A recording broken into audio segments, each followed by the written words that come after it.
ভারতের সাথে বাংলাদেশের একটা হুদাই কাজ্জা লাগছে। হুদাই কাজ্জা বুঝেন তো, মানে একেবারে গায়ে পায়ে পাড়া দিয়ে গ্রামে কিছু লোক থাকে, এদেরকে বলে হুদাই হুদাই কাজ্জা করে। কোনো কারণ নাই, কাজ নাই, কাম নাই, এরা কাজ্জা করে বেড়ায়। এখন বাংলাদেশকে কাজ্জাখুর দেশ হিসাবে পৃথিবীতে পরিচয় করাতে চান।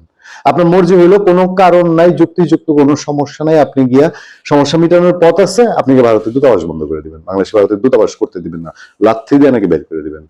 এই যখন সিচুয়েশন হবে, আচ্ছা বলি তো দেখি, কেউ কেউ বলে না যে ইউক্রেনের উদাহরণ দেয়। ইউক্রেন একসময় খুব শান্তির দেশ ছিল, মানে অত যে বিশ্বব্যাপী খুব সাংঘাতিক অর্থনৈতিক সচ্ছল তা না হইলেও বাংলাদেশের 43-40 গুণ অর্থনৈতিক ভাবে শান্তির সুখের দেশ ছিল। রাশিয়ারে চটাইতে গিয়া, রাশিয়ার পেছনে লাগতে গিয়া করলো কি আমেরিকান ডিপ স্টেটের লোকজন, ইউক্রেনে রাশিয়াপন্থী ক্ষমতা বদলায় ফেললো, বদলায় সেখানে তারা একটা জোকার, এই যে জেলনেস্কি জোকারে বসেলো। সেই জোকার আসার পরে হুদাই এই যে বাংলাদেশ এখন ইন্ডিয়ারে খোঁচায় না, ওই ইউক্রেন গিয়া রাশিয়ারে খোঁচানো শুরু করলো, এই দিক দিয়ে খোঁচায় ওই দিক দিয়ে খোঁচায়, রাশিয়া শেষ পর্যন্ত বিরক্ত হয়ে গিয়ে ইউক্রেনে হামলা করলো। যুদ্ধ চলছে, ফলাফল লাভটা কি হয়েছে? ইউক্রেন একটা শান্তির দেশ, আমরা গম আনতাম, ভুট্টা আনতাম, কত কিছু আনতাম ইউক্রেনের সাথে, আমাদের ব্যবসা ছিল। ইউক্রেনের রাশিয়া যুদ্ধ না লাগলে আমরা জানতাম না যে ইউক্রেন থেকে আমরা কত কিছু এই দেশে আনি। ইউক্রেন এখন জ্বালাও পুরাও অশান্তির দেশ। এখন আমেরিকানরা কয় তোমাদের ভূখণ্ডের দিক দিয়ে ছেড়ে দাও, এই দিক দিয়ে ছেড়ে দাও। এখন কিন্তু সাথে পাশে কেউ নাই। বাংলাদেশ ইন্ডিয়ারে খুঁচানো শুরু করছে, আগা পাছে যে দিক দিয়ে পারে সেই দিক দিয়ে খুঁচাইতে খুঁচাইতে খুঁচাইতে এখন এমন জায়গায় আসছে সে বাংলাদেশে বসে থেকে ভারতের 7 সিস্টার ভেঙে ফেলবে। তো ভারত যদি আপনি খুঁচাইতেই থাকেন, ভারত বৈশা বৈশা হা করে তাকায় দেখবেন। আর এই দুই দেশের মধ্যে সম্পর্ক গত 1.5 বছরে, প্রায় 1.5 বছর এমন জায়গায় এসে দাঁড়াইছে, যে যেটা কয় ভারত যেটা কয় বাংলাদেশ সেটা উড়ায় দেয়, কয় যে এটা সত্যি না, কোনো কথাই ঠিক না। এখন আবার বলতেছে নসিহত না করতে ভারতের। আর বাংলাদেশ যেটা কয় ভারত কয় আর কোনো কিছু ঠিক না। এই যে গত সপ্তাহে ভারতের হাই কমিশনার প্রণব ভার্মারে ডাকছে, ডাইকা বাংলাদেশ গুলো শেখ হাসিনারে ফেরত দেন, আর হইলো ওসমান হাদির যারা হামলা করছে এরা ভারতে পালাইছে, এরা যদি ওখানে পালাইয়া থাকে তাহলে ধরে আমাদের কাছে ফেরত দেন। ভারত তাৎক্ষণিক 3-4 ঘন্টার মধ্যে করছে কয় না, এই কথাবার্তা কোনোটা ঠিক না, মানে উড়াই দিচ্ছে একরকম। এখন ভারত আবার বাংলাদেশের হাই কমিশনার ডাইকা বলছে তোমার দেশে জঙ্গিবাদ বাড়তেছে, উগ্রপন্থী রাজনীতি বাড়তেছে, তুমি এগুলা থামাও। তারা নাকি একেবারে লিস্ট ধরাই দিচ্ছে হাতে। এরপরে বাংলাদেশের ভেতর থেকে যে সব কথাবার্তা হইতেছে এইসব নিয়ে ভারত থেকে প্রতিক্রিয়া জানাচ্ছে। এখন আমাদের পররাষ্ট্র উপদেষ্টা, ওনার আবার এখন ওনার তো একটু মান বাঁচাইতে হবে, উনি বলতেছে যে ভারতের উপদেশ অগ্রহণযোগ্য, নসিহত দরকার নেই। নসিহত মানে ইলেকশনের কথাবার্তা ভারত বলে, কারণ বাংলাদেশ ইলেকশনে তো ভারতের উপর একটা এফেক্ট আছে। পররাষ্ট্র উপদেষ্টা তৌহিদ হোসেন বলেছেন বাংলাদেশের নির্বাচন নিয়ে ভারতের উপদেশ সম্পূর্ণ অগ্রহণযোগ্য। সামনে আমরা ভালো নির্বাচনের দিকে যাচ্ছি, এখন ভারতের নসিহত দেওয়ার দরকার নাই, ভালো নির্বাচনের দিকে যাচ্ছে। নির্বাচনের তফসিল ঘোষণার পর দিনে একজন প্রার্থীর মাথা ফুটা করে দিচ্ছে, গুলি করে দিয়ে আবার এরা পালায় চলে গেছে দেশ ছেড়া। দেখেন কত ভালো নির্বাচনে দিয়ে রাখছে। এরপরে একদিন যেতে না যেতে আরেকজন ইলেকশন ছাইরা দেয় মাকাইন দাবাসি করে, ইলেকশন করলে মাইরা ফেলবো জানে, নারায়ণগঞ্জে বিএনপির ক্যান্ডিডেট ইলেকশন ছেড়ে দিছে। এরপরে তার আগেই তো এইসব তফসিল ঘোষণার আগে বিএনপি আরেক ক্যান্ডিডেটের জনসভায় বেচারা মানে তার কানের কাছ দিয়ে গুলি গেছে, কোন রকম যান বাঁচছে, তার এক কর্মী মারা গেছে। তো এই অবস্থার পরে তারা বলতেছে বাংলাদেশ ভালো নির্বাচনের দিকে যাচ্ছে। আচ্ছা, পররাষ্ট্র মন্ত্রণালয়ের সাংবাদিকদের প্রশ্নের জবাবে উপদেষ্টা এসব কথা বলছেন। এর আগে নয়াদিল্লিতে নিযুক্ত বাংলাদেশের হাই কমিশনার রিয়াজ হামিদুল্লাহকে তলব করে ভারতের পররাষ্ট্র মন্ত্রণালয়ের কয়েক ঘন্টার মাথায় এমন মন্তব্য করেছেন উপদেষ্টা। আচ্ছা, হাই কমিশনারকে তলব করে কি বলা হয়েছে তা নিয়ে ভারতের পররাষ্ট্র মন্ত্রণালয় একটি সংবাদ বিজ্ঞপ্তি দিয়েছে। আমরা এর আগে আপনাদের সাথে এটা আলোচনা করেছি।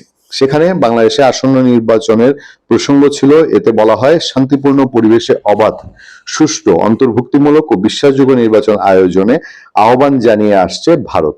খারাপ কি করছে? এটা তো আমেরিকাও কয়, ইউ কয়, এই কমনওয়েলথ কয়, জাতিসংঘ কয় যে আপনার একটা মানুষ দোয়াও করে যে বাংলাদেশে একটা শান্তিপূর্ণ অবাধ অন্তর্ভুক্ত। অ্যালার্জিটা কি যে অন্তর্ভুক্তিমূলক শব্দটা ব্যবহার করছে দেখা ভারত, এই জন্য অ্যালার্জি লাগছে গায়ে। বাংলাদেশে অবনতির দিকে থাকা নিরাপত্তা পরিস্থিতি নিয়ে নয়াদিল্লি উদ্বিগ্ন। তৌহিদ হোসেন বলছেন, দেখেন এর জবাবে, গত 15 বছর নির্বাচন নিয়ে ভারতের এমন বিবৃতি আমরা দেখিনি। সত্যি কথা, সত্যি কথা, তো কোনো দ্বিমত নাই তো। ভারত খুবই লজ্জাজনক ভাবে বাংলাদেশের 24 বা 18 নির্বাচন সমর্থন করছিল ওপেনলি। পৃথিবীর অনেক দেশ করা ছাড়া করছে, এটা নিয়ে তো কারো কোনো বিরোধ নাই। খারাপ কাজ করছে, এখন এখন ভালো কাজ করলে আপনি সেটাকে ওইটার সাথে মিলাবেন কেন? নাকি আপনার এখন ঝগড়া করতে মন চাইছে? এটা একটা জবাব তো দিবেন। আচ্ছা, তারপরে এর আগে তারা ভারত চাইলে আচ্ছা বিবৃতি দেখিনি, এখন তাদের দেওয়া নসিহত আমরা মেনে নিতে চাই না, কারণ এখন আমরা 24-18 মতো তাইলে নির্বাচন করব। ভারত আমাদেরকে তাহলে সেটাই স্বীকৃতি দেখ, এগো ধরছেন, জিত চাপছে মাথার মধ্যে। ভারত চাইলে শেখ হাসিনা বক্তব্য দেওয়া থামাতে পারে, এইটা একটা ভালো বুঝছে যে এই যে তারা যে চিঠি চালাচালি করে, তাদের কূটনীতি এতই সবল যে এই কূটনীতি দিয়া, তার নীতি দিয়া সে ভারতের শেখ হাসিনার মুখ বন্ধ করতে পারবে না। এখন বলতেছে ভারত চাইলে শেখ হাসিনা বক্তব্য দেওয়া বন্ধ করতে পারে। তিনি ভারতে বসে গণমাধ্যমে বক্তব্য দেন, পাশের দেশে বসে দেশে অস্থিরতা সৃষ্টির চেষ্টা করেন। এটা নিয়ে এর আগে আপনাদের সঙ্গে আমি আলোচনা করেছি। বাংলাদেশ পৃথিবীর বহু দেশে নজির আছে, আমাদের দেশে একেবারে রিসেন্টলি চোখের উপরে খাড়ার উপরে নজির হলো আওয়ামী লীগ সরকার শেখ হাসিনা বাংলাদেশে থেকে তারেক রহমানের একইভাবে শেখ হাসিনা এখন যেরকম বক্তব্য প্রচার নিষিদ্ধ, তারেক রহমানের নিষিদ্ধ ছিল, লন্ডনে বসে থেকে তারেক রহমান তখন বিবৃতি দিয়েছে। বাংলাদেশ সরকার সেই হাডম নাই যে লন্ডন সরকারের ভারত সরকারের মতন করে খুচা দিবে, তখন সেটা দিতে পারে না এই শেখ হাসিনা আর কি। আছে যাক, কূটনৈতিক বাধ্যবাধকতার আলোকে বাংলাদেশে অবস্থিত বিভিন্ন মিশন ও পোস্টের নিরাপত্তা নিশ্চিত করতে অন্তর্বর্তী সরকার আহ্বান জানিয়েছে। অন্তর্বর্তী সরকারকে ভারত আহ্বান জানিয়েছে। এ প্রসঙ্গে উপদেষ্টা বলেন, ভারতের হাইকমিশনের নিরাপত্তা নিশ্চিতে সরকার ব্যবস্থা নিয়েছে, একটি কর্মসূচি যেহেতু ছিল আমরা ব্যবস্থা নিয়েছি। Good, congratulation. তেমন বড় কোনো অপ্রীতিকর ঘটনা ঘটে নাই, এটা সাধুবাদ জানাই যে অন্তত যেই জঙ্গি মূর্তি দেখছিলাম তাতে করে বড় কোনো অপ্রীতিকর ঘটনা বিশ্বের চোখে অন্তত আমাদের নাক কানটা আজকে কাটা যায়নি, ভবিষ্যতে কি হবে আল্লাহ জানে। বাংলাদেশের বিজয় দিবসে ভারতের প্রধানমন্ত্রী নরেন্দ্র মোদীর একটি পোস্ট নিয়ে মঙ্গলবার বিতর্ক হয়। তহিদ হোসেন বলেন, ভারত সবসময় মুক্তিযুদ্ধে আমাদের ভূমিকা খাটো করে দেখানোর চেষ্টা করে। 9 মাস না হলেও 6 মাস থেকে তারা পুরোপুরি মুক্তিযুদ্ধে অংশ নিয়েছে। মুক্তিযোদ্ধাদের সহায়তা ছাড়া ভারত এত দ্রুত বিজয় পেত না। আচ্ছা, উপদেষ্টা বলেন, বাংলাদেশ হাই কমিশনারকে তলব অপ্রত্যাশিত নয়, সচরাচর ডাকা হয়। বাংলাদেশও ডেকেছিল। অন্তর্বর্তী সরকারের শুরু থেকে ভারতের সঙ্গে একটি টানাপোড়েন ছিল, এ কারণে গুড ওয়ার্কিং রিলেশন চেয়েছিল বাংলাদেশ। এটা দিয়ে তিনি আসলে কি বোঝাতে চেয়েছেন, কি মিন করতে চেয়েছেন? এখন ফ্যাক্টটা কোথায় গেছে? ফ্যাক্টটা গেছে যে এই সরকারের সময়ে ভারত বিরোধী, ভারতকে যত রকম বিরক্ত করা যায় সেগুলো একটা গ্রুপ করছে, সরকার ওই গ্রুপকে কিছু বলছে না। আবার এই দিক দিয়ে বলছে যে আমি ভারতের সাথে সম্পর্ক সম্মানের, আমার আমার শ্রদ্ধা, আমার যেই প্রেস্টিজ সেটা ঠিক রেখে আমি চোখে চোখ রেখে সম্পর্ক চাই।